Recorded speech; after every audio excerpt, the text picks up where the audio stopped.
All right, short disclaimer before we start. I've had bronchitis. I don't have it anymore, but I had it all last week and I'm still recovering. So I have my trusty coffee right here, which I'm sure doesn't help my cough, but it soothes my throat a little bit. So I do apologize if I have to take short drinking breaks during this speech, and I hope you can hear me well enough. So let's get started. Today I want to talk with you about Bible translations, English Bible translations specifically, and which one might be best for you. So let's go ahead and jump in. I think I want to start with a story that we can all relate with. And it's the fact that we've all sat down in a church service or in a sermon, and the pastor has started reading the scriptures, and we realize, to our chagrin, that we don't have the same translation that the pastor's using. And I don't know about you, but for me, that can really kind of throw me off because I'm like trying to read down here, but then I'm also trying to pay attention to what he's saying. So then I'm trying to read on, the projector up there. It gets confusing, right? And that's going to happen because there's a lot of Bible translations out there in the English language. But I think we can all agree it's happened to us before. Now, these Bible translations are based on Greek manuscripts, they're based on Hebrew manuscripts, and they're based on Aramaic manuscripts, okay? And according to Lifeway Publishing, the King James Version, which is the oldest English version that we have, that's still in use, the King James Version was, quote, partly created using a half dozen later Greek manuscripts, whereas many English translations today have had the benefit of consulting a larger reservoir of earlier Greek manuscripts in light of archaeological findings and research. Now, later Greek manuscripts, what does that mean? Later Greek means these manuscripts are 400 AD and older type manuscripts, okay? Early Greek manuscripts would be something that would be starting around 130 AD up to 400 AD. So the earlier ones obviously are closer to the source, to the original writings, and so that's why they're very important to us, because the less copies you have, the more accurate it is. On top of these textual differences between, the King James using very few manuscripts to some of the modern ones having just a plethora of manuscripts to choose from, we have what we call philosophical differences between manuscripts. Okay? So the first translation difference or philosophical difference would be the type of translation that would be referred to as, quote, formal translation, or as we know it, a word-for-word translation. Excuse me.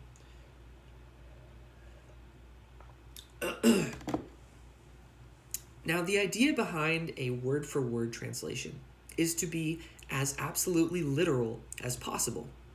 Okay, so if the manuscript in Hebrew or Aramaic or Greek has 10 words in a sentence, then the translators that are using this philosophy of formal translation are going to translate those 10 words in a sentence into 10 English words. Okay, so they're going to take every single word and translate it into the closest translation they can into English. Now, another approach taken by some Bible translators is what we call the dynamic approach. And what I mean by dynamic is more of a thought-for-thought approach, okay?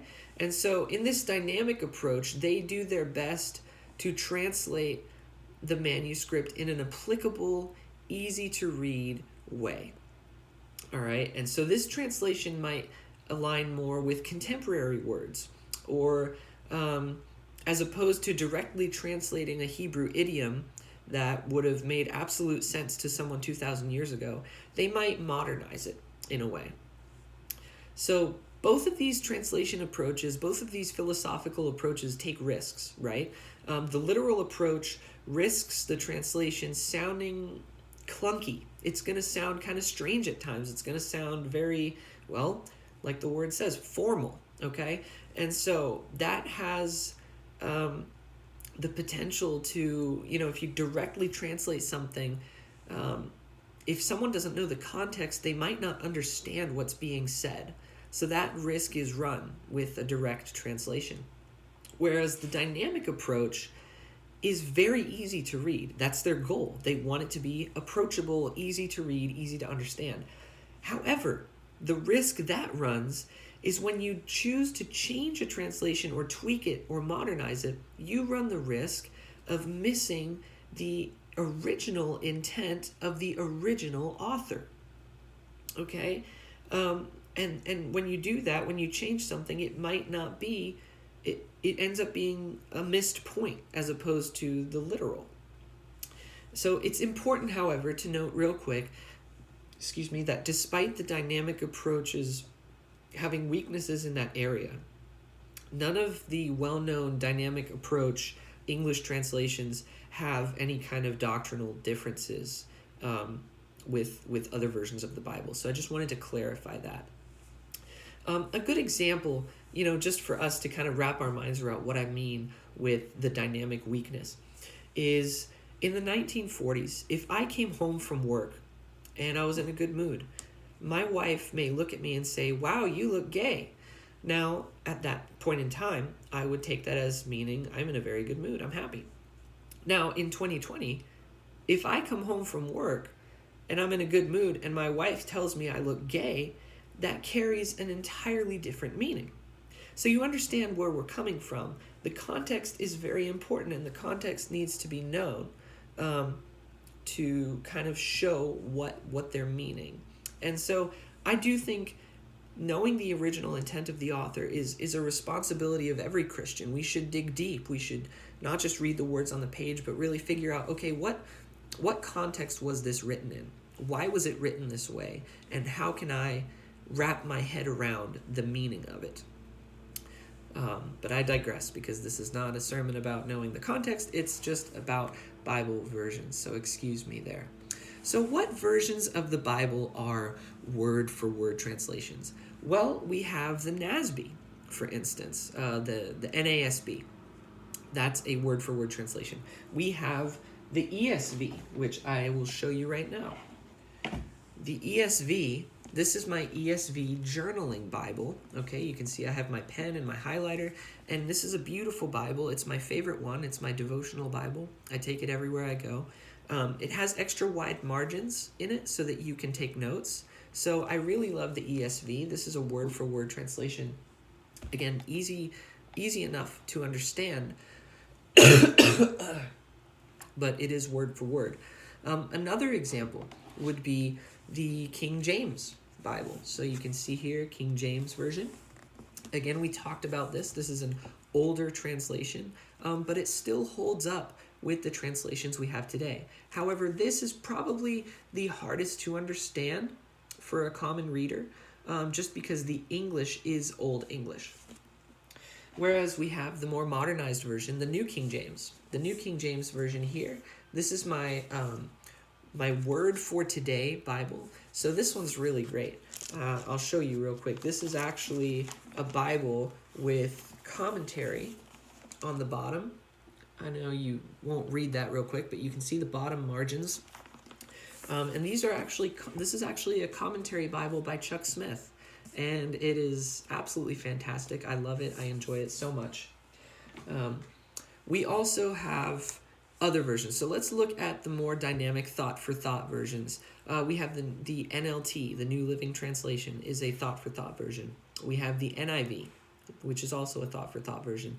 And then the Message would be considered the most dynamic, I think, in terms of the spectrum. That's definitely the one furthest over in the dynamic box.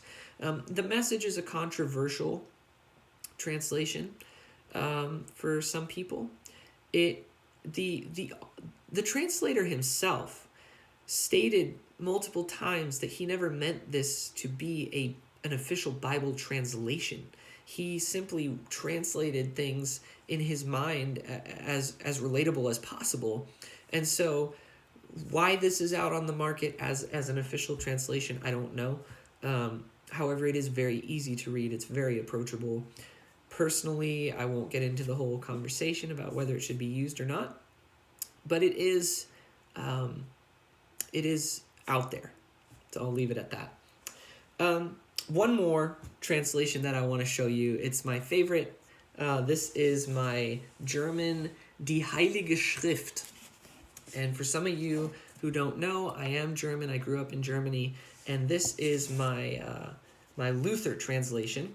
I found this at a thrift store. And if you see it, I don't know if you can see it, if the camera does it justice. But the old writing, the old German is how it's printed. And so it took a long time for me to actually learn how to read it because some of the font, some of the alphabet is just different. But it is fantastic. It's a great translation. It's based on Luther's original translation back in the 1520s of the Bible. Ironically, it has an apocrypha in it because it's the Catholic version. But other than that, it is a fantastic translation. I'm sorry that this has gone so long. I just want to go out and say I've had a wonderful semester with you guys. Interacting with you has been awesome. I hope that this speech has blessed you. Hopefully, I know all of you have your own translation that you're using. If you watch this video, just comment below. I would love to know what version you use. And yeah, it's been a blessing with you guys, and God bless.